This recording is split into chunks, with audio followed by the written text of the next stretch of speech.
বিদ্যুতের মাশুল বৃদ্ধির প্রতিবাদে দুর্গাপুরের স্টেট ইলেকট্রিক সাপ্লাই অফিসে বিক্ষোভ দেখালো বিজেপি। দিলীপ ঘোষ বিধায়ক লক্ষণ ঘড়ুইয়ের নেতৃত্বে বিক্ষোভ দেখান বিজেপি কর্মী সমর্থকরা।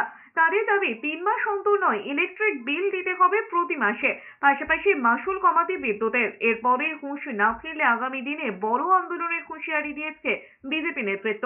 বিজেপির প্রাক্তন রাজ্য সভাপতি দিলীপ ঘোষ বলেছেন, বিদ্যুতের দাম, বাজারে জিনিসপত্রের দামে এগিয়ে বাংলা, এটাই তৃণমূলের এগিয়ে বাংলার নমুনা। তিনি আরো বলেছেন, বিদ্যুতের বিল বাড়িয়ে এগিয়ে বাংলা মানুষ চায় না, তাই বিজেপি পথে নেমেছে। পশ্চিম বাংলা সবচেয়ে বেশি বিদ্যুতের বিল নেয়।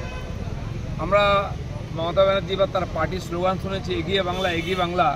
কেবল বিদ্যুতের বিলে এগিয়ে বাংলা, কেবল জিনিসপত্রের দামে এগিয়ে বাংলা, খুন, ধর্ষণ, লুটপাট, দুর্নীতিতে এগিয়ে বাংলা, নাকি মানুষকে পরিষেবা দেওয়ার দিকে এগিয়ে বাংলা হওয়া উচিত?